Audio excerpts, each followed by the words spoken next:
Muy bien. Entonces, audio y la diapositiva se ven, no hay problema, ¿no? No, doctor. Perfecto. Entonces, vamos a repasar las miocardiopatías y vamos a hacerlo de una manera que espero que les beneficie en el conocimiento de esta nueva patología. Entonces, las miocardiopatías es el resultado de un proceso inflamatorio autoinmune, puede ser tóxico, genético, infiltrativo, cualquier otro tipo que pueda alterar la alteración y la estructura del miocardiocito. Entonces, pues recuerdan que hemos ido desde adentro afuera, ¿no? Al principio hemos hecho uh, cómo ataca el endocardio y hemos visto que, por ejemplo, la fiebre reumática tiene altera el endocardio. Entonces, ahora bien, eh, después hemos visto una enfermedad que propiamente altera el funcionamiento del endocardio a nivel de las válvulas, que viene a ser la endocarditis. También hemos visto de que una vez que se retira la fiebre reumática, puede dejar una secuela grave en las válvulas principalmente, y de ahí nacen las valvulopatías, ¿no?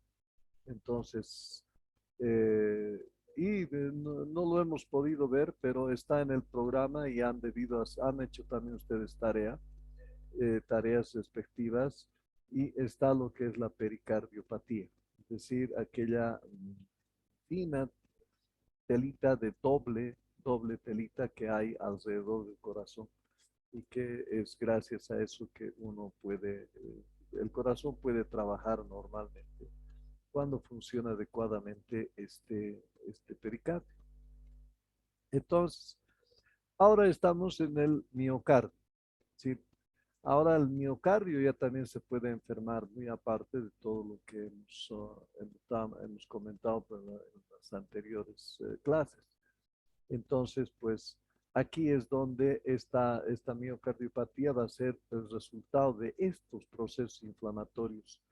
Por ejemplo, la inflamación que provoca la fiebre reumática, habíamos dicho de que puede atacar a las tres hojas, ¿no? Al endocardio, al miocardio y al pericardio. Entonces, ahí va a producir lo que se llama una miocarditis, es decir, es una inflamación, ¿no?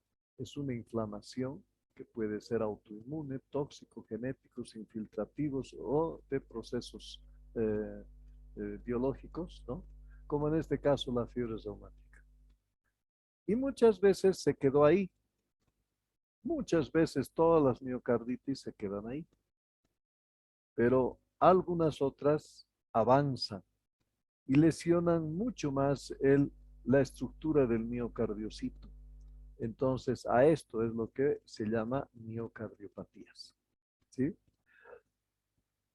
Entonces, hay que tener cuidado porque se excluyen específicamente aquellas patologías que estén en relación a la enfermedad coronaria, a la hipertensión y a las valvulopatías, ¿sí? ¿Qué quiere decir esto? Si yo tengo un crecimiento del corazón que le voy a llamar miocardiopatía, tengo que descartar que no sea por causa de hipertensión, que no sea por causa de enfermedad coronaria y que no sea por causa de valvulopatía. Porque en ese caso ya no se va a llamar miocardiopatía, ¿no? Sino va a ser el proceso el cual está llevando la enfermedad coronaria, la hipertensión y las valvulopatías a que se degenere ese miocardio, pero no es propiamente miocardiopatía. Algunos autores, cuando hay esto, llaman, por ejemplo, hipertensión en fase miocárdica, dicen. ¿Qué quiere decir? Que la hipertensión es tanto alterado el funcionamiento del corazón que está haciéndolo crecer a ese corazón, lo está hipertrofiando ese corazón y por tanto está provocando una miocardiopatía. Pero no es una miocardiopatía de las que nosotros vamos a hablar hoy día, sino es por causa de estas enfermedades. Una vez descartado esto, ambos, tanto las miocardiopatías propiamente dichas como las que están derivándose de estas tres enfermedades, tienen una vía final, terminan en insuficiencia cardíaca, en arritmias y en muerte. Entonces, pues al final todas llevan a un mismo final, a un mismo fin, ¿no? Solamente que en el transcurso del tiempo son conocidos de diferente forma, nada más. Entonces, las enfermedades que afectan al músculo cardíaco pueden ser por dilatación, por hipertrofia o por restricción. Ahí aparecen las tres tipos de miocardiopatía que vamos a revisar: la dilatada, la hipertrófica y la restrictiva, ¿no? Las tres miocardiopatías más importantes. Y hay dos formas: una primaria de causa desconocida, ¿sí? Y una secundaria, como les decía, asociada a una patología, por ejemplo, a hipertensión, o a enfermedad coronaria, o a enfermedad de valvulopatía, ¿sí? A esas tres se llaman, son las secundarias. Y las primarias son las que verdaderamente son las miocardiopatías, ¿sí? Entonces, las primarias pueden ser genéticas. Tenemos a la miocardiopatía hipertrófica, a la displasia ritmogénica del ventrículo derecho, ¿no? No compactación del ventrículo izquierdo, defectos de conducción, almacenamiento, ejemplo, alteración del glucógeno, miocardiopatías mitocondriales, que hay este tipo de enfermedades, o canalopatías como el QT largo, QT corto, el síndrome de Brugada, la taquicardia ventricular polimorfa catelominérgica y la fibrilación ventricular idiopática. Entonces, estas son las primarias genéticas. Existen las primarias que son ya también mixtas, genéticas y no genéticas. Estas pueden ser la miocardiopatía dilatada, la miocardiopatía restrictiva y primaria, las adquiridas como la miocarditis por virus, por HIV, por bacterias, por parásitos y el Chagas, ¿no? Esas son las miocardiopatías primarias adquiridas que producen primero miocarditis, ¿no? Miocardiopatía por estrés, el statu quo, cubo, ¿no? Que es un corazón roto, ¿no?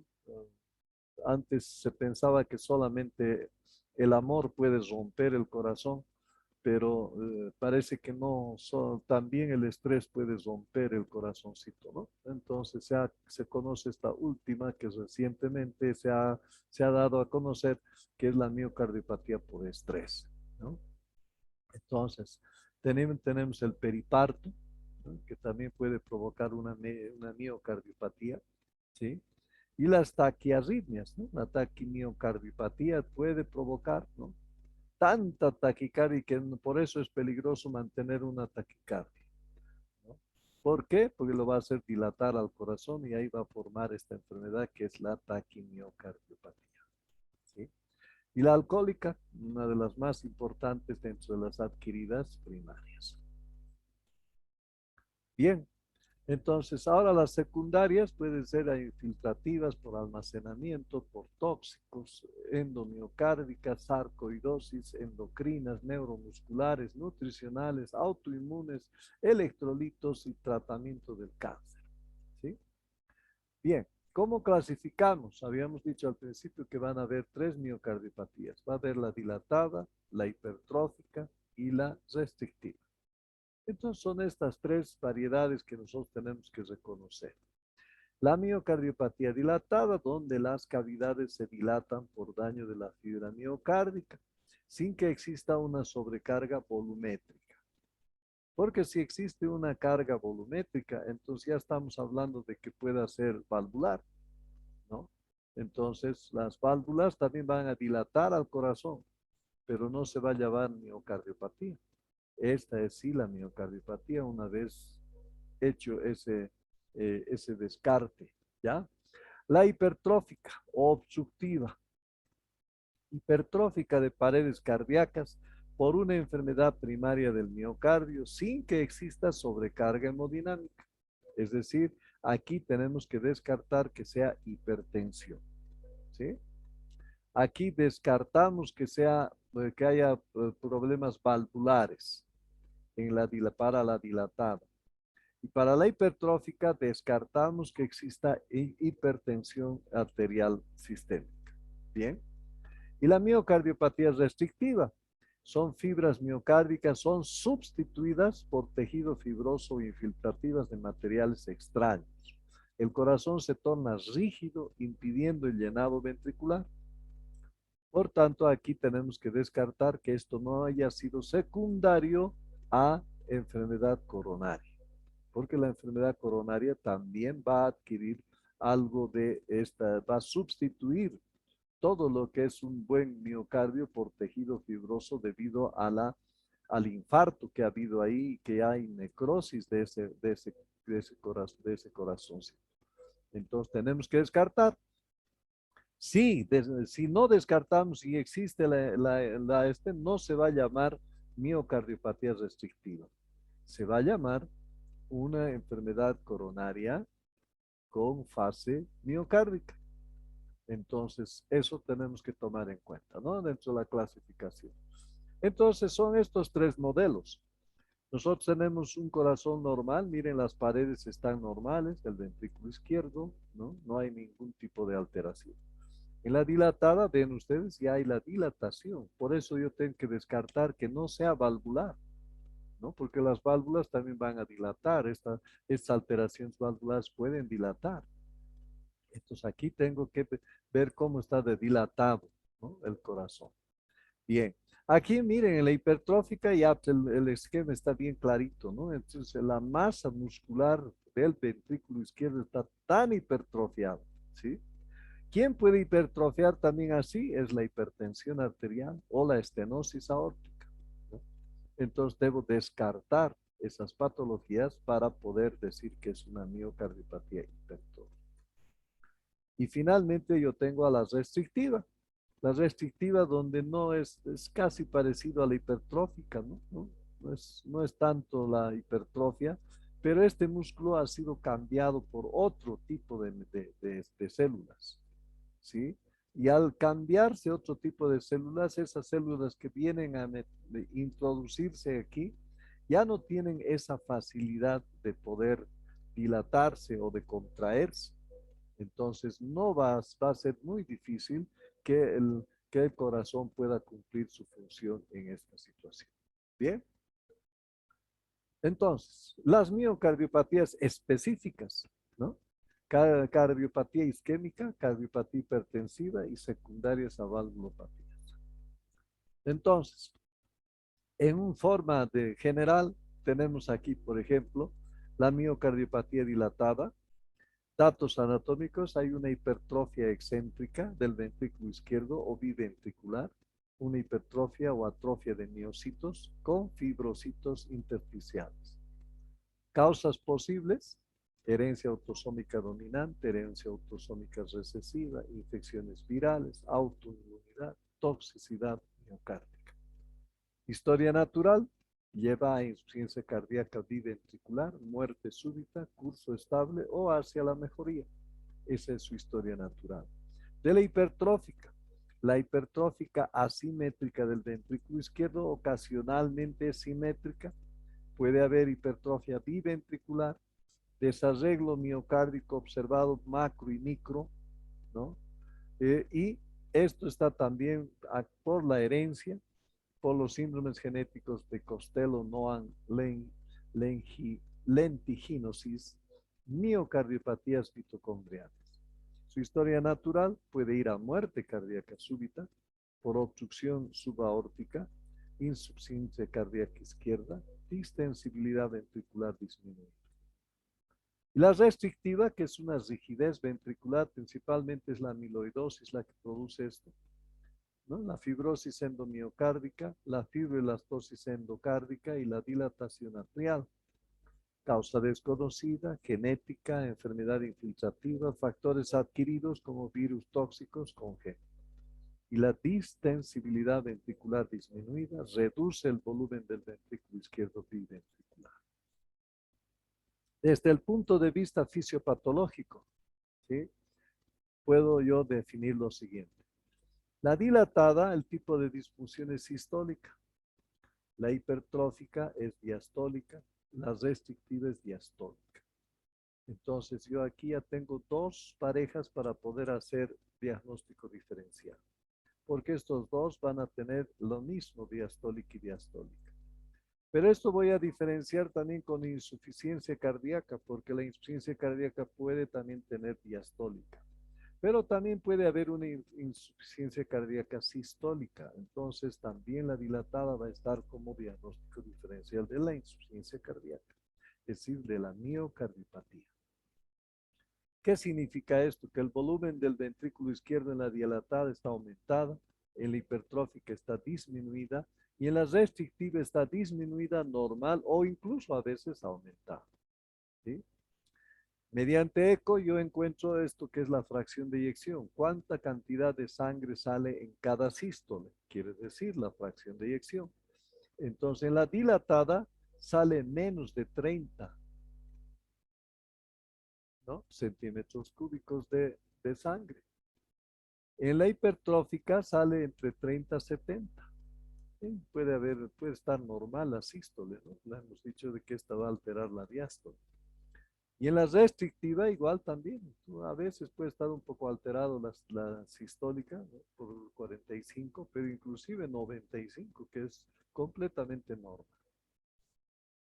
El espesor de la pared en la dilatada puede estar normal o disminuido, porque está dilatado. En la hipertrófica está aumentado y en la restrictiva está normal o aumentado, ¿no? Entonces, de aquí tenemos que sacar lo siguiente, principalmente qué tipo de disfunción van a presentar. Esto es pregunta de examen, ¿no? La dilatada es sistólica, la hipertrófica es diastólica y la restrictiva es diastólica también, ¿sí? Eso es lo más importante de la clasificación fisiopatológica. Entonces, todas las miocardiopatías van a empezar por una miocarditis. Por eso ahora no sabemos qué va a traer en los años siguientes la aparición del COVID, porque está produciendo miocarditis en muchos pacientes. Algunos pacientes, causa de esta miocarditis, fallecen por muerte súbita y otros van superando. Pero al superar, está dejando una serie de lesiones en el miocardio que a la larga, en unos 5 o 10 años, le va a llevar a miocardiopatía, ¿no? Dependiendo de cuál será, restrictiva o dilatada, ¿no? Entonces, eso se verá de aquí a muchos tiempos cuando ya estemos hablando de qué alteración crónica ha dejado la miocarditis post-COVID, ¿no? Entonces, vamos a analizar un poco rápido esto porque esto es ciencia ficción, ¿no? ¿Qué nos da, qué nos puede dar, que es una inflamación del miocardio? Ya sabemos nosotros que es la fiebre reumática, por ejemplo. Sabemos que es el Chagas. Por eso lo vamos a hablar el Chagas la próxima clase, en una clase ya presencial, pero que está resumido porque ella es la representante número 1 de la dilatada, ¿no? Y esos son los dos grandes. Ahora aquí en nuestro medio el alcoholismo. El alcoholismo va a provocar una miocarditis y después va a provocar también ya la miocardiopatía, en este caso dilatada. ¿Así? Entonces, bacterias, riquecias, virus, ¿no? Son un contingente de posibilidades de enfermedad que van a provocar la miocardiopatía, la miocarditis. Entonces, se evidencia y se apoya en la teoría de que hay un marcado en la expresión antigénica de complejos mayores de histocompatibilidad en las biopsias. Por eso se ha dicho de que tiene un origen inmunológico, ¿no? La reacción cruzada entre virus y proteínas miocárdicas, llamadas mimetismo molecular, muy importante en el daño miocardio de complejos inmunes, ¿no? Ahí tenemos el ejemplo de la fiebre reumática. La fiebre reumática, hemos dicho, nuestro propio sistema inmune reacciona en contra de nuestro músculo cardíaco, ¿no? Y lo provoca miocarditis porque lo desconoce como como propio. Es decir, hay un mimetismo molecular que está haciendo de que esto pueda reaccionar en contra de nosotros mismos, ¿no? Entonces, las miocardiopatías activas tienen miocardiocitos que expresan un ICAM1, que es un eh, marcador de inflamación sumamente importante, el cual está expresándose en esta patología, ¿no?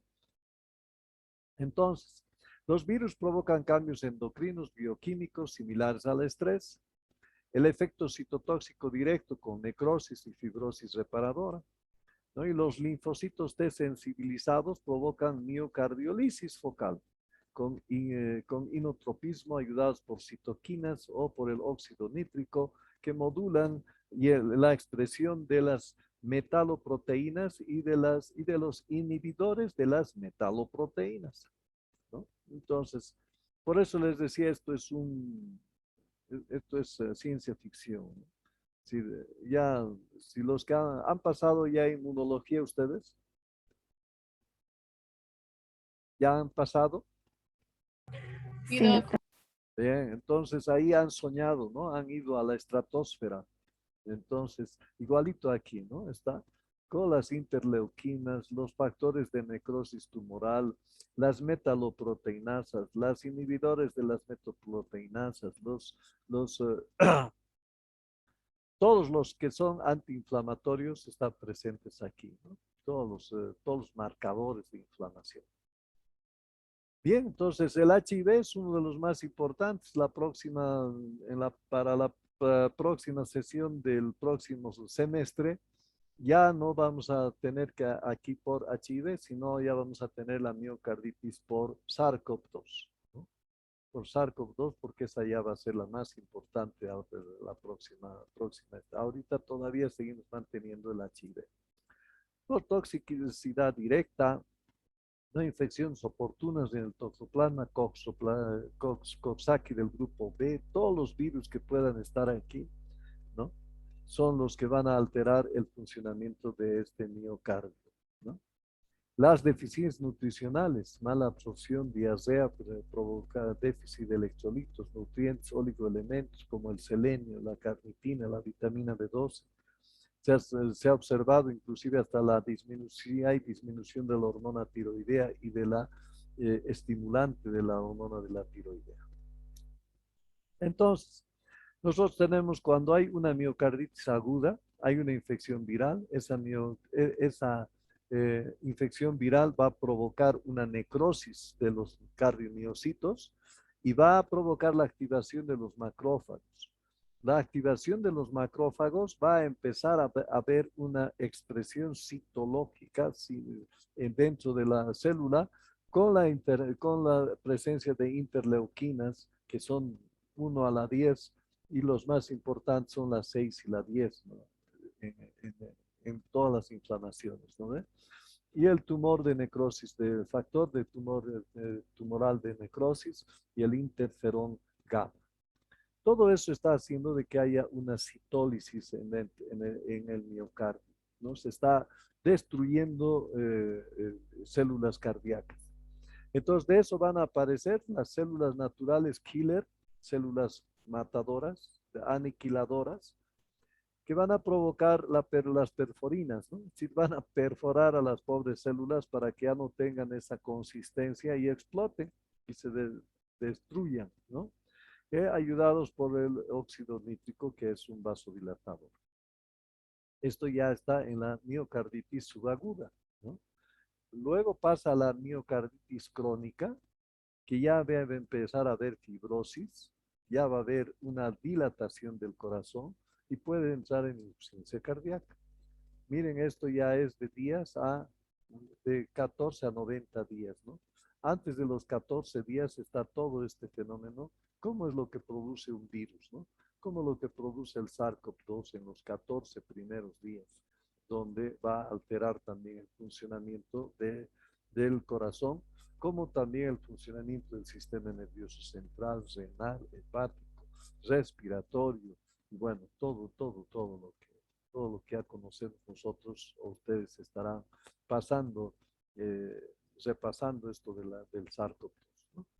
Entonces, aquí está presente el virus, hay una viremia, y aquí ya no, ya se ha aclarado, ya, es decir, ya no hay virus, pero sí hay todo el proceso que está dejando el virus y está provocando las alteraciones en el miocardio. Y aquí definitivamente pues ya hay ausencia del virus, pero ya están las cosas que ha dejado, las alteraciones que ha dejado, y todo ello nos va a llevar posiblemente en años, después de pasados 90 días, en años nos va a llevar a la miocardiopatía. Entonces, el diagnóstico, cuando se sospecha de miocardiopatía, un paciente joven se presenta con anomalías cardíacas nuevas, sin diagnóstico que lo explique. El antecedente de la infección es de viral o enteritis, suele hallarse en los casos de miocardiopatía viral. Cuando las manifestaciones sistémicas de una infección están asociadas a anormalidades nuevas de una función cardiovascular, dado que muchos virus incluyen cardiotropos como las Coxsackie, son también miotrópicos. La presencia simultánea del dolor muscular mejora la sospecha de miocarditis. Muchas veces hay dolores en todo nuestro cuerpo. Ahí también se está provocando ya no una miocarditis, ¿no? Sino una miositis, ¿no? Todos los músculos están alterándose igual también como en el corazón. Entonces, eso nos ayuda a sospechar de que hay una miocarditis. Es extraña la, la clínica de la miocarditis. Puede ser todo y puede ser nada. Entonces, tenemos que tener sumo cuidado. Entonces, nosotros tenemos que cuando las infecciones agudas virales, especialmente enfermedades exantemáticas de la infancia, debido al parvovirus B19, se acompañan de taquicardia desproporcionada en relación a la fiebre cuando una enfermedad infecciosa presenta o evidencia pericarditis, ¿no? Cuando un paciente, especialmente muy joven, se presenta con signos clínicos y síntomas de infarto agudo de miocardio, en particular si la angiografía coronaria es normal, esto está provocándose una miocarditis. Entonces tenemos nosotros que cuando un paciente presenta también síntomas de insuficiencia cardíaca asociado con erupciones cutáneas, eosinofilia tras un nuevo medicamento o vacuna, que también puede ser provocada la miocarditis, ¿no? Las vacunas pueden provocar miocarditis también.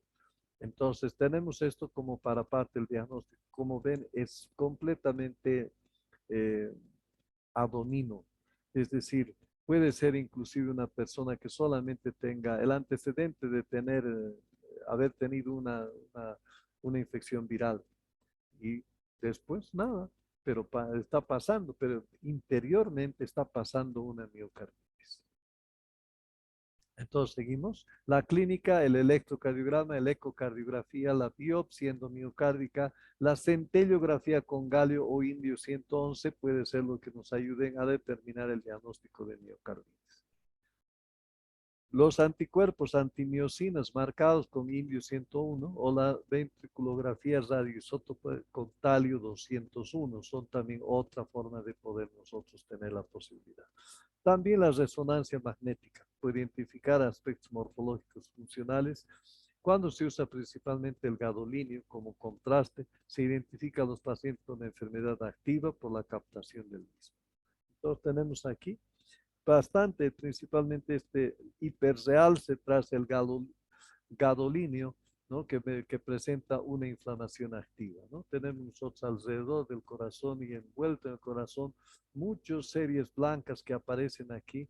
Esas son las reacciones que tienen por el gadolínio positivo, en el cual está padeciendo una miocarditis aquí. Aquí está mucho peor todavía, ¿no? Bien, entonces ahora vamos a dedicarnos a la miocardiopatía dilatada. Esta miocardiopatía, la que empieza a dilatar, hacer crecer la cavidad del corazoncito, ¿no? Es una enfermedad en el músculo cardíaco que principalmente el ventrículo izquierdo que cursa con dilatación y disfunción diastólica. Entonces, este es el ventrículo que se va a dilatar, esto es normal, esto es ya la dilatación. Y al dilatarse, lógicamente va a hacer que las válvulas no puedan coaptarse bien y se separen y nosotros escuchemos un soplo. En ese momento tenemos que nosotros definir si el soplo es porque la válvula está enferma, es decir, es una valvulopatía, o es porque está en una insuficiencia funcional debido a que la dilatación del ventrículo izquierdo está haciendo de que no coapten bien ya las valvas, las dos valvas de la mitral, para no dejar pasar la sangre a la aurícula izquierda. Entonces, ese es nuestro detalle que tenemos que observar, siguiendo los pasos que hemos visto, ¿no? Buscar antecedentes, eh, llevar al paciente a una auscultación. Lindo sería que lo conozcamos ya desde pequeño al paciente, porque así vamos a definir que antes no tenía soplo y ahora está apareciendo soplo. Eso es muy importante, ¿no? Entonces, todo eso tenemos que hacer en esta parte de la miocardiopatía dilatada. La causa más frecuente es la primaria, originada en la gran mayoría por miocarditis, que puede ser pasadas desapercibidas y ser descubiertas en el futuro.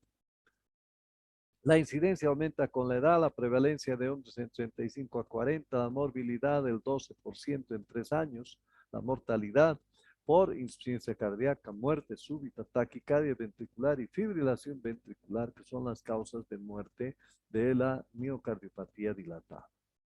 Familiar, en un 30-50% de los casos se ha visto más de 25 genes diferentes relacionados con la proteína del sarcómero, grupo heterogéneo de trastornos, autosómica dominante, ligada al cromosoma X, autosoma recesiva.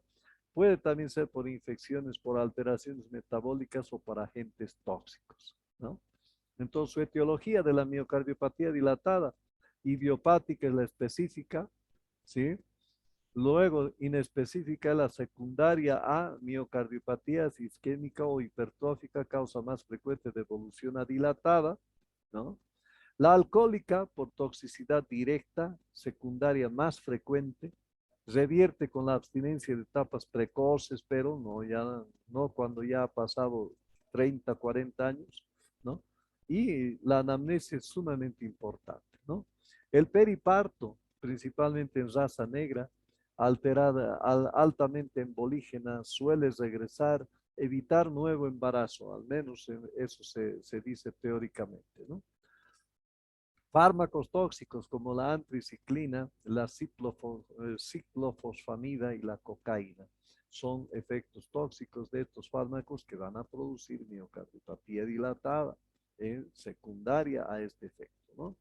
Las infecciones pueden ser miocarditis por virus, HIV, enterovirus, toxoplasma, chagas, serológica, ¿no? Entonces, la serología es lo que más nos va a ayudar para definir todas estas cosas, ¿no? Y finalmente las enfermedades musculares como la Duchenne y la de Friedreich, ¿no? Entonces esas son las etiologías que pueden deberse a esta miocardiopatía dilatada.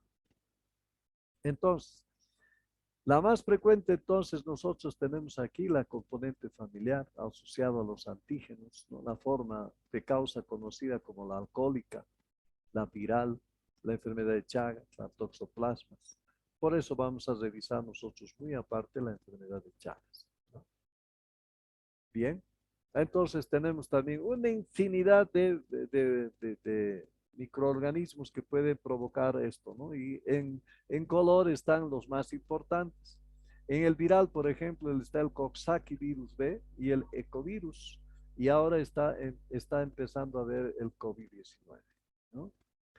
En el bacteriano no hay propiamente uno que sea muy importante, ¿no? Todos pueden presentar y provocar en algún momento, no siempre provocan miocarditis, pero está presente, ¿no? Entre las espiroquetas Igual, tanto la sífilis como la leptospirosis, la enfermedad Lyme, ¿no? En los micóticos, candidiasis, histoplasmosis, ¿no? Son todos los posibles hongos que puede provocar miocarditis. En las riquecias, los tifus o fiebre Q, fiebre de las montañas rocosas, y en los protozoos está la enfermedad de Chagas como el más importante. Luego también tenemos la malaria, la leishmaniasis, la amebiasis que puede provocar, los helmintos, la triconosis, la equinocosis, la esticosomiasis, la ascaridiasis, la filariasis también pueden provocar miocarditis. No infecciosas, las cardiotóxicas como las antriciclinas, la cocaína y el alcohol, que son los más importantes dentro de los cardiotóxicos. Los trastornos sistémicos como el hipohipertiroidismo y como la radiación, principalmente en personas que están siendo tratadas por cáncer de mama, por ejemplo, ¿no? O cáncer de tiroides. Entonces, esos van a alterar el miocardiocito y por radiación van a presentar miocarditis. Y por hipersensibilidad a los antibióticos, penicilinas, a las cefalosporinas, los diuréticos, las tiacidas que pueden provocar miocarditis, la dobutamina, el litio, el toxoide del tétanos, metildopa, picaduras de insectos, abejas, avispas, arañas, escorpiones, mordeduras de serpientes, que son los que están catalogados aquí, que van a ingresar en esta, en este, en estas no infecciosas, ¿no? Miocardiopatía dilatada en el lado derecho es la displasia ritmogénica del ventrículo derecho, es el más importante, ¿no? Su epidemiología, causa más frecuente de muerte cardíaca súbita en jóvenes, esto es lo más importante de este tipo de cardiopatía, ¿no? La etiología normalmente es herencia o mutaciones, ¿no? O alteraciones del canal del calcio. Clínica, palpitaciones, muerte súbita, dolor torácico atípico, insuficiencia cardíaca. Diagnóstico, a través de los antecedentes familiares, el electrocardiograma, la radiografía de tórax, el ecocardiograma, las resonancia magnética, test genético, muy importante hacer un screen en familiares. Tratamiento, principalmente se tiene que colocar una serie de elementos externos al paciente, ¿no? Hablamos principalmente de marcapasos o de desfibriladores o algunos otros tipos de instrumentos que se pueden utilizar en este caso y hacer el tratamiento de la insuficiencia sistólica.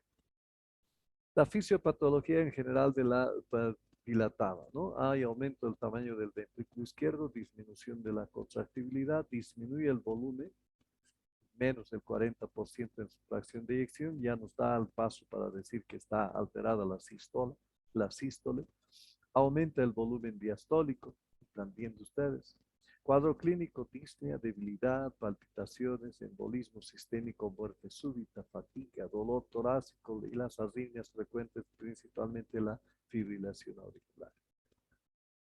A la exploración física, taquicardia, galope R4 o R3 o ambos R3, R4, R2 desdoblado paradojal, porque hay un bloqueo completo de la rama izquierda, y el soplo de insuficiencia mitral o insuficiencia tricuspidia, y las arritmias que pueden provocarse por la fibrilación auricular. Todo esto en lo que es la miocardiopatía dilatada, ¿sí? Signos de exploración complementarias, tenemos nosotros la radiografía cardiomegalia, ¿no? El electrocardiograma, a un bloqueo de rama izquierda, alteración de repolarización ventricular, arritmias, a veces solo se detecta por Holter. Ecodoppler, la fracción reducida, dilatación del ventrículo izquierdo, trombosis, insuficiencia mitral, insuficiencia tricuspidia, funcionales, por supuesto, ¿no? El SPEC miocárdico cateterismo, si da positivo, se tiene que descartar cardiopatía isquémica o una fracción de eyección reducida y dilatación de las cavidades. La biopsia, afectación inespecífica o secundaria de acuerdo a la etiología de nuestra miocardiopatía. Entonces, en el electrocardiograma nosotros tenemos, puede ser normal, puede haber cambios de la onda T invertidas y esto es por los bloqueos. Aquí hay un bloqueo de rama izquierda, ¿no? Rama izquierda. Aquí está la M de Miguelito, ¿sí? Y aquí su equipo favorito, Jorge Wilstermann. Entonces, pues, este signo nos dice de que estamos frente a un bloqueo de rama izquierda completo, porque miren ustedes, aquí se cuenta 1, 2, 3, 4, por lo menos son 0, que es 16, 0,16 segundos, mucho, muy amplio, hasta 0,10, ¿no ve? Que es lo normal. Entonces está mostrando que es un bloqueo de rama izquierda, ¿no? Ondas Q en pacientes con fibrosis extensa del ventrículo izquierdo, bloqueo de ramas, como en este caso, taquicardia sinusal o supraventricular y la misma fibrilación auricular, ¿sí? Entonces el Holter, miren ustedes cómo nos muestra el Holter, ¿no? Holter dice normal, normal, no es tan normal, ¿no? Hay un bloqueo de rama, pero es normal en el sentido de la frecuencia, ¿no? Normal, normal, normal, y aquí desaparece.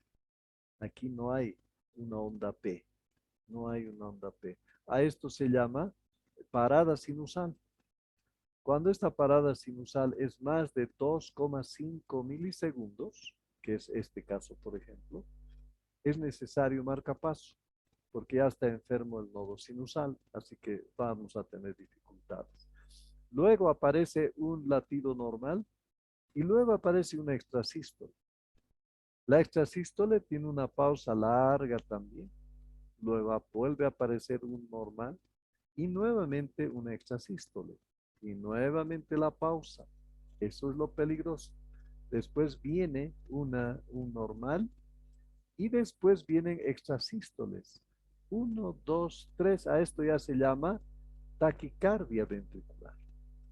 Basta que sean 3 o más, ya es taquicardia ventricular. Pero esta taquicardia ventricular, vean, fíjense ustedes aquí, nuevamente el nodo sinusal trata de corregir y hace una parada sinusal. Y luego nuevamente el normal y luego nuevamente la extrasístole y esta vez miren ustedes es corrido. Esto ya es una taquicardia ventricular, ¿no? Si no se lo para, el paciente fallece porque esto ya es paro cardíaco. Entonces nosotros tenemos que tener, por eso les decía que en algunos casos hay que poner mecanismos o instrumentos ajenos a nuestro cuerpo, como un desfibrilador, por ejemplo, ¿no? Que reconoce esto el desfibrilador e inmediatamente lanza aquí un estímulo para poder nuevamente llevar esto al ritmo sinusal, al ritmo normal. Eso está ya dentro de nuestro cuerpo. Nosotros no, estamos ya desmayándonos y después vamos a recuperar, ¿no? Porque el desfibrilador ha tomado contacto ya en este tipo de patología. Y si no, entonces este paciente necesita un marcapaso, ¿no? Para que no haya justamente estas cosas. La radiografía, la cardiomegalia, miren ustedes, gigante. Aquí hay un espacio, esto ya es grado 4, ¿no? Porque ya está, la punta está en el reborde costal y ya está. Entonces ya es grado 4. Seguramente si sacamos índice cardíaco, el índice debe estar en 70, 78, ¿no? 0,78 y está dándose una cardiomegalia grande, ¿no? Y además también hay congestión de los cilios, miren, los cilios están congestivos porque está llevando a insuficiencia cardíaca, ¿no? Y tiene todos estos. Pero lo principal es que encuentro yo una miocardiopatía, es la cardiomegalia, ¿sí? En la eco, miren ustedes, esta eco, aquí, este ventrículo izquierdo está dilatado, ¿sí? Está dilatado, y miren, aquí parece como espuma, como si fuera ah, como neblina, ¿no? A esto se les reconoce como un contraste pasivo, ¿no? Es decir, no se le ha puesto nada al paciente, pero ahí existe esto. Entonces, en ese momento se ve que esto es peligroso para que pueda provocar un trombo. Entonces, inmediatamente nosotros vemos esta imagen cuando nos manda el ecocardiografista. Entonces, ya empezamos nosotros a anticoagular al paciente. ¿Por qué? Porque esto es una muestra que, que la sangre se está deteniendo mucho más tiempo aquí en este ventrículo dilatado, ¿no? Dilatación del ventrículo izquierdo, diámetro telediastólico está en mayor a 60, hasta 40 es, miren, aquí es 60. Y la fracción de eyección ya está en 50, ¿no? Lo normal es que sea mayor a 55. Entonces, pues estamos ya tenemos ya problemas hasta con la fracción de eyección. Y la dilatación de la cavidad del ventrículo izquierdo que está sobreponiéndose al 112% de la capacidad que tenía que tener normalmente este corazón, ¿no? Y los diferentes, ¿no? Aquí están otro tipo, aquí hay un aneurisma, neurisma de punta, esto debe ser por Chagas, ¿no? Y tenemos nosotros las dilataciones extremas, miren, aquí ya no hay coaptación de la válvula, por eso hay soplo de insuficiencia, ¿sí? Aquí ya hay un trombo, ¿sí? Ya hay un trombo aquí, esto es aurícula izquierda. Entonces aquí ya está empezando a haber un trombo. Entonces esto es para que nosotros podamos hacer una anticoagulación. Aquí lo mismo, ¿no? Ya está empezando a haber trombos que están apareciendo en la fase dilatada, ¿no? En la fase dilatada del ventrículo. Entonces son los peligros y lo que nos lleva a constatar que primero es una miocardiopatía dilatada y segundo que ya tiene peligro de embolizar porque está presentando trombos. Y la enfermedad de Chagas será motivo de la próxima teoría por la importancia epidemiológica que tiene en nuestro país y en toda Latinoamérica todavía esto de Chagas, ¿no? Entonces, haciendo un acomodo simplemente, ¿no? Recordar que es el Trypanosoma cruzi de la gente, su vector, el Triatoma infestans, ¿no? Puede ser asintomático, puede ir hasta la insuficiencia cardíaca, provoca la dilatación del ventrículo, ¿no? Del corazón, por eso es miocardiopatía dilatada, por causa de Chagas, ¿no? Por causa de Trypanosoma cruzi. Este es el modus habitat que tiene nuestra vinchuca y donde está viviendo a través de ello nosotros podemos contagiar, o la gente que está ahí se puede contagiar. Todo, principalmente van alteraciones del ritmo, es también dilatada, pero también puede alterar el ritmo. Entonces aquí está presente un bloqueo de rama nuevamente como un ejemplo, ¿no? De las cosas que puede tener este corazón de Chagas. Esto para darles ya un paso a lo que vamos a ver la próxima vez. El tratamiento de la miocardiopatía dilatada, inhibidores de la enzima convertidora de la angiotensina en pacientes con insuficiencia cardíaca. Inhibidores de la IECA mejoran la disnea y la tolerancia al ejercicio y reduce la mortalidad cardiovascular. Entonces quiere decir que no solamente en insuficiencia cardíaca, sino antes de la insuficiencia cardíaca, ya tengo el diagnóstico, yo debo empezar a dar IECA, es decir, enalapril, ¿sí? Y la espironolactona en pacientes con fracción de eyección menor a 75%, historia de insuficiencia cardíaca como MIJA 4, ya tengo que dar yo también la espironolactona. Dos medicamentos importantes en el tratamiento de la dilatada, ¿no? Tanto el IECA como la espironolactona. Entonces también tenemos aquí, ¿no? La prevención de la insuficiencia cardíaca. Ya tiene miocardiopatía dilatada nuestro paciente. A ver, veremos. Sí, vamos a dar paso. Vamos a ver si todos estamos.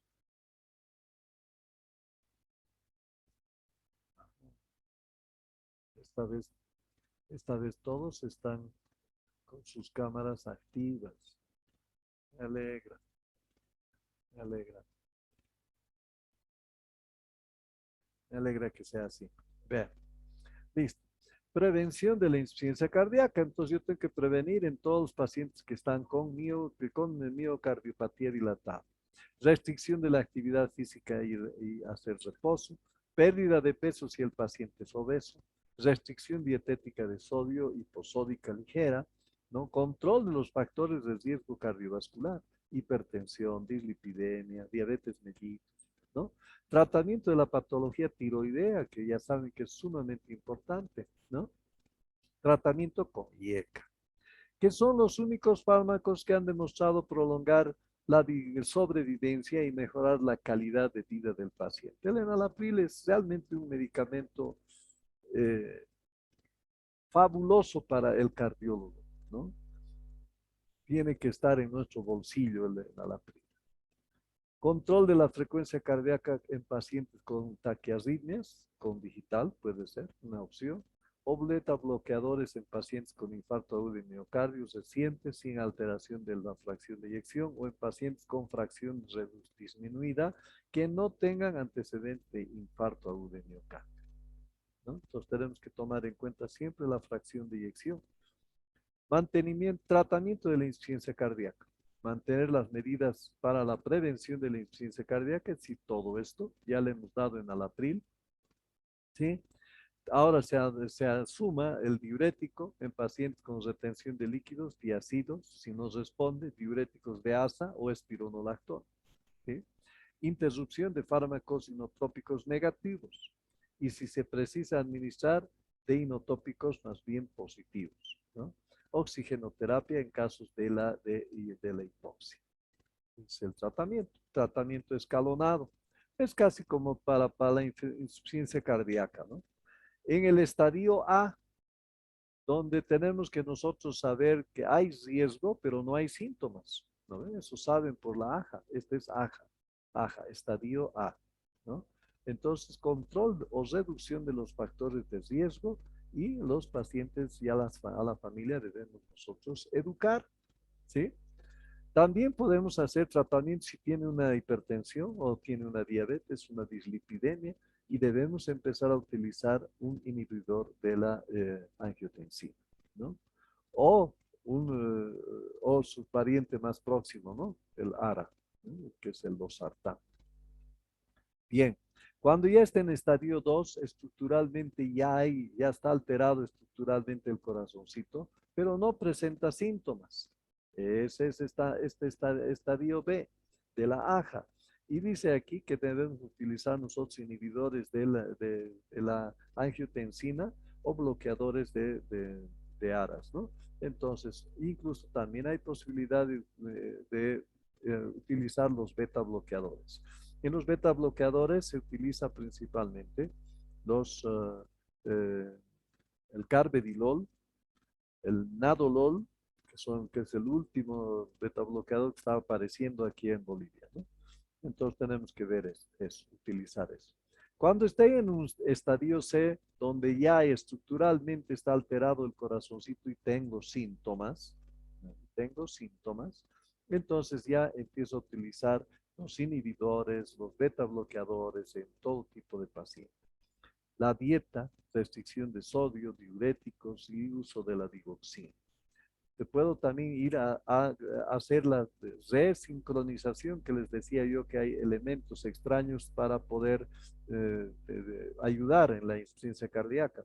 Entonces, yo debo colocar también un resincronizador en mi paciente, principalmente en los que presentan bloqueo de RAM, ¿no?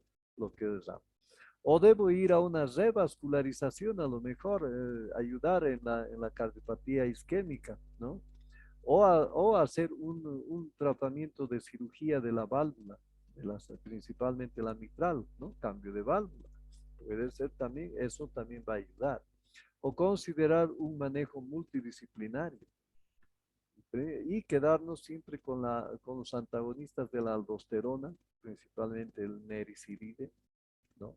Y cuando esté ya en estadio D, donde es refractario a todo esto, refractario, sigue en insuficiencia cardíaca, no se puede vencer, entonces ya tengo que utilizar inotrópicos como la dobutamina o la dopamina, dependiendo de cuál tengo en la mano, ¿no? En terapia intensiva.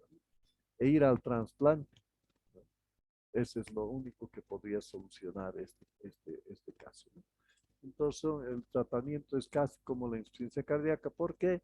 Porque la dilatada va a llevar a insuficiencia cardíaca, al cuadro más importante, ¿no?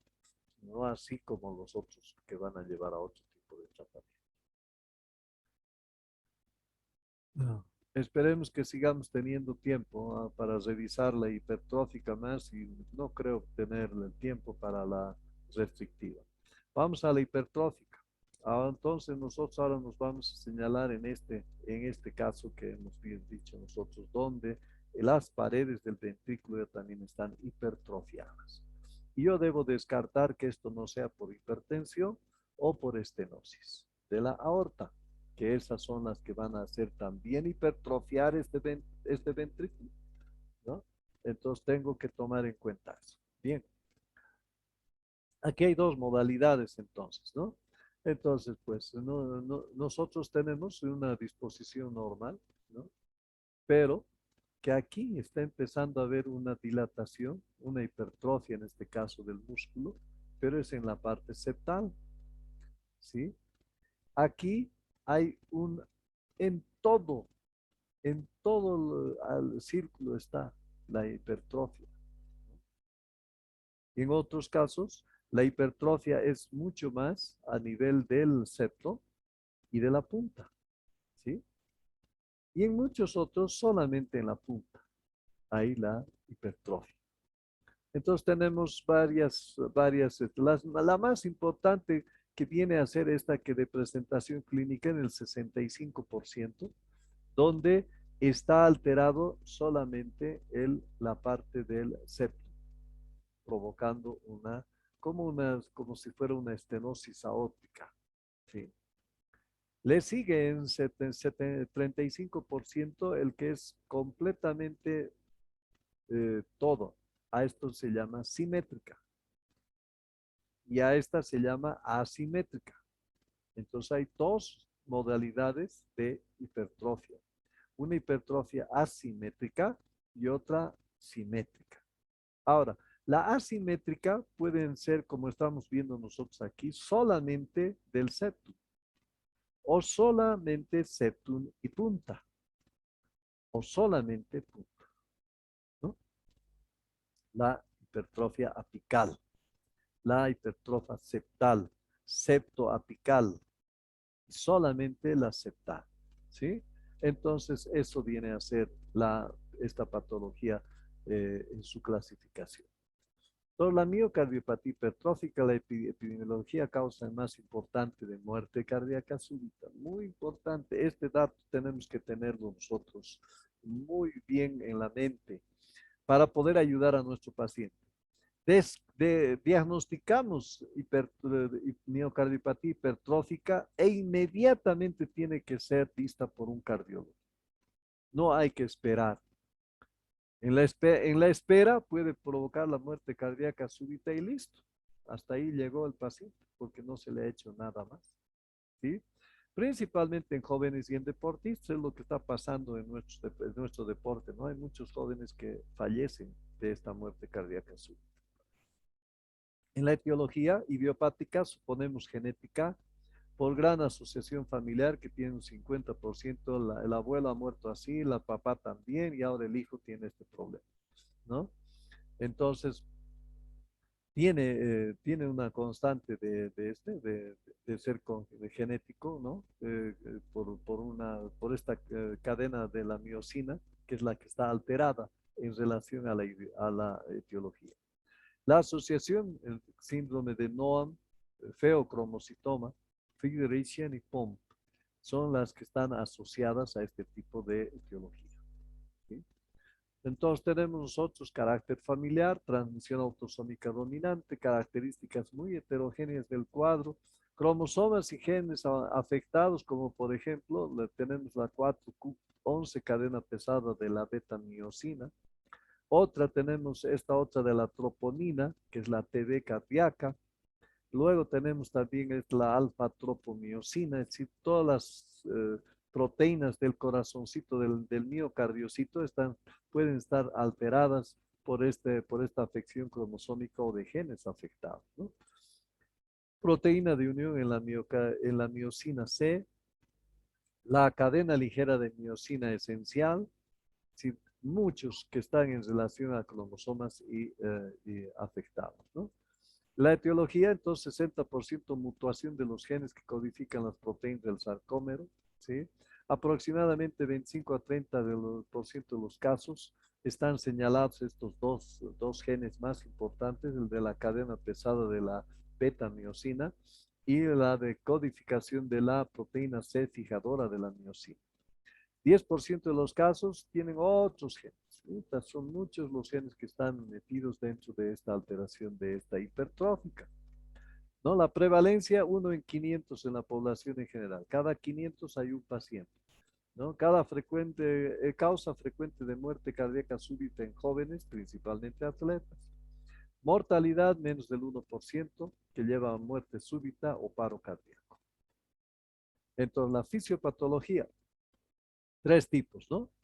Habíamos dicho, asimétrica del tabique interventricular o central, que vendría a ser este, ¿sí? El predominio apical, ¿sí? El predominio apical y, lógicamente, el otro que es global, todo el conjunto, tanto en ventrículo izquierdo y derecho en este caso, ¿no? Que es raro, pero se da. Normalmente es más el ventrículo izquierdo, pero aquí inclusive está el derecho más, porque miren, está como si fuera izquierdo el derecho, ¿no? Entonces tenemos eso en la... Aumento del calcio intracelular, que dificulta la relajación, anómalo por el sistema nervioso autónomo, ¿no? Aumenta diferentes, esta es la paratiroides, la hormona paratiroides, ¿no? Y eso va a llevar a un fallo diastólico, ¿bien? Por otro lado, es el más importante, que va a empezar a haber una contracción del músculo papilar anormalmente orientado por los tabiques hipertróficos. Esto es a nivel del tabique, ¿no? Y eso va a llevar a una estenosis dinámica subaórtica, ¿no? Va a haber una obstrucción en sístole, en hipertrofia del septo, con arrastre de la válvula anterior mitral, y esto va a llevar a que haya un problema de la insuficiencia cardíaca. Entonces la obstrucción, esta es la aorta, la salida es esta que sale, pero ahora va a estar afectada porque el septum está desarrollado, crecido y está obstruyendo, por eso también se llama obstructiva, ¿no? Y además también la parte posterior está aumentado, entonces disminuye el, el ventrículo izquierdo, su volumen disminuye, pero además obstruye también a la salida de la... Cuanto más sea esta hipertrofia septal, va a haber mayor obstrucción a la salida del agua. Por eso estos pacientes se desmayan y de esa manera vienen al médico, ¿no? Es un desmayo, es decir, un síncope. Inmediatamente yo tengo que estudiar como primera causa a descartar es la hipertrofia asimétrica del corazoncito que estaría provocando esa alteración, si no es una estenosis aórtica, que es otra causa del síncope, ¿no?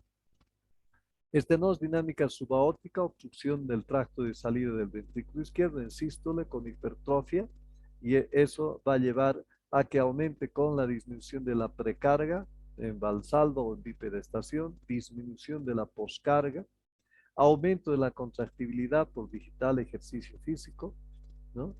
Esto me va a llevar a que haya un menor diámetro del ventrículo izquierdo y hay más obstrucción, ¿no? Esto otro me va a dar, Doctor, ¿qué? doctor, queda 10 minutos. Wow. Ya, vamos a seguir. Y va a disminuir esta obstrucción con aumento de la precarga y poscarga en cuclillas y la disminución de la contractibilidad. Patología: hipertrofia septal, hipertrofia asimétrica exagerada, endocardio mural engrosado, dilatación de la aurícula izquierda, desorganización miocárdica. Nosotros tenemos aquí un miocardio normal del ventrículo izquierdo en relación al derecho. Y aquí miren ustedes, está completamente hipertrofiado. Este es el derecho y aquí el izquierdo está todavía igual, ¿no? Entonces, esto ha atacado a los dos ventrículos, ¿no? Entonces, la enfermedad primaria de los miocardiocitos con hipertrofia concéntrica, asimetría del septum o del ventrículo izquierdo, cualquiera de los dos que hemos definido cómo va a ser. La simétrica o la asimétrica solamente septum o la asimétrica solamente apex, ¿no? Mayor participación del septum interventricular, que es en la asimétrica, ¿no? Y esto es lo que ocurre. Hay una desorganización a nivel de los miocardiocitos, ¿no? La obstrucción, aquí está, miren, señala, tanto ha crecido que no hay paso para que salga la sangre, ¿no? Y por esa razón, más bien, además, está volviendo la sangre hacia la aurícula izquierda también. Regurgitación mitral, la válvula mitral presiona contra el tabique, causa también más obstrucción, ¿no? El movimiento sistólico anterior de la válvula mitral. Entonces, esto va a provocar todas las alteraciones clínicas que nosotros vemos en la hipertrofia. Clínica comienza a los 30, 40 años. Casi en los pacientes presenta una triada como una estenosis aórtica, disnea, angor, síncope. No obstructiva en cuarta parte de los pacientes que van a presentar solamente arritmias.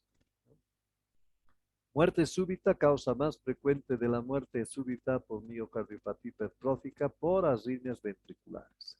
¿Sí? No tiene relación la muerte cardíaca súbita con el gradiente o la clínica. Es decir, no hay que sea más peligroso o menos peligroso. Basta que sea miocardiopatía hipertrófica, ya está en riesgo de muerte cardíaca súbita. Factor predictor de muerte cardíaca. Edad mayor a 30 años. Si en eso ya ha desmayado y se ve que hay una miocardiopatía hipertrófica, por tanto es predictor de muerte cardíaca súbita, ¿no? Entonces, antecedente familiar de muerte súbita. Genotipos desfavorables, hemos visto cuáles pueden ser los peores.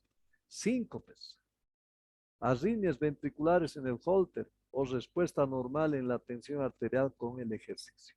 Entonces, en ergometría también podemos utilizar esto. Estos son los factores predictivos mayores para muerte súbita en estos pacientes. El cuadro clínico puede ser asintomático y debutar con insuficiencia, con muerte súbita, ¿no? Puede ser disnea, representa el síntoma más frecuente, secundaria a la disfunción diastólica, principalmente durante el ejercicio. Dolor torácico, palpitaciones, asociación a mareo y vértigo, síncope, poco frecuente, se asocia a un aumento del riesgo de la muerte cardíaca y la fibrilación auricular o arritmias supraventriculares. Los factores que pueden llevar a muerte cardíaca súbita en estos pacientes: antecedentes de paro cardíaco súbito, fuerte historia familiar, mutaciones causales, síncope, taquicardias ventricular sostenido, hipertrofia grave. Menos establecidos, la hipotensión inducida por el ejercicio, obstrucción del tracto de salida, fibrosis intersticial, inicio temprano de manifestaciones clínicas y demás. Identificación temprana, historia familiar, estudio genético, evaluación clínica con la historia, electrocardiograma, ecocardiograma. Ondas Q de pseudonecrosis, por ejemplo, nosotros vamos a ver aquí 2, 3 y F.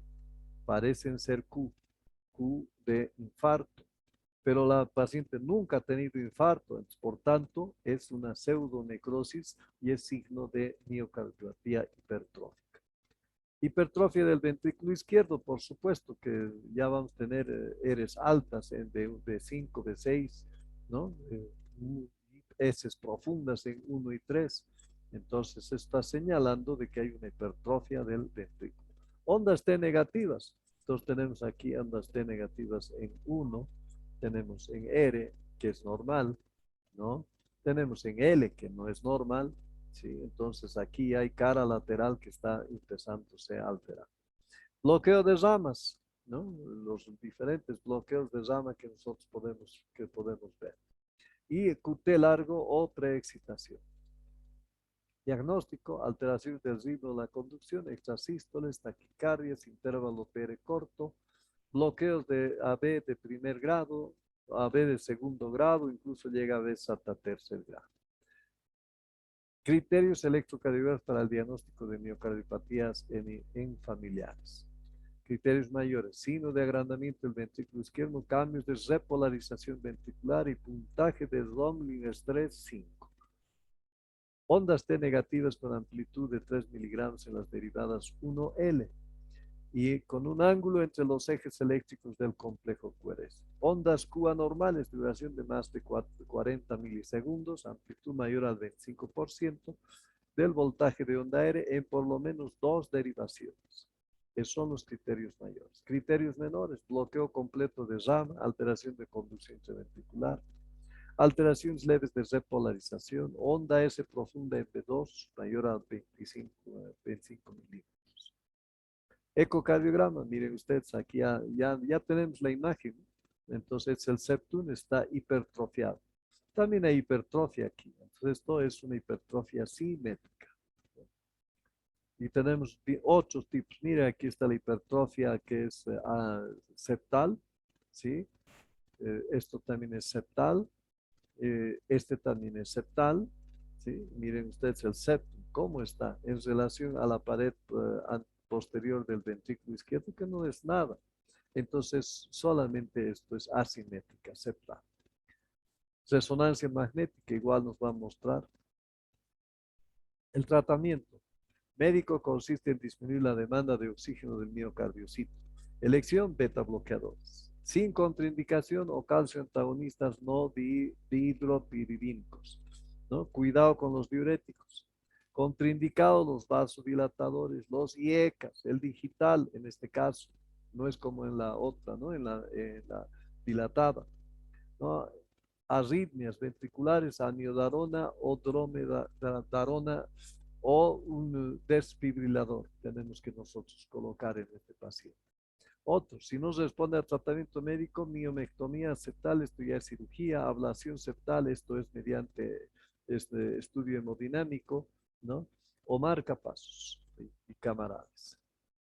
Tratamiento entonces, seguimos, ¿no? Beta bloqueadores, primera elección, síntomas inducidos por el ejercicio, obstrucción y dolor torácico. Cuando hay todo esto, yo tengo que dar beta bloqueadores. Bloqueadores de los canales de calcio. En caso de contraindicado, los beta bloqueadores. En combinación con beta bloqueadores, también puede utilizar. Evitar en obstrucción del tracto de salida. Diltiazeno, verapamilo, nifedipino contraindicado. Tisopiramida, antiarrítmico clase 1 en combinación con beta bloqueadores en casos de hipertrofia, miocardiopatía hipertrófica con obstrucción. Este ya es con obstrucción. Tratamiento, pacientes con síntomas de insuficiencia cardíaca, beta bloqueadores, verapamilo, disopiramida y diuréticos en dosis baja. Pacientes sintomáticos que muestran obstrucción del tracto de salida, combinación entre beta bloqueadores y disopiramida, miomectomía quirúrgica, ablación septal transcatéter.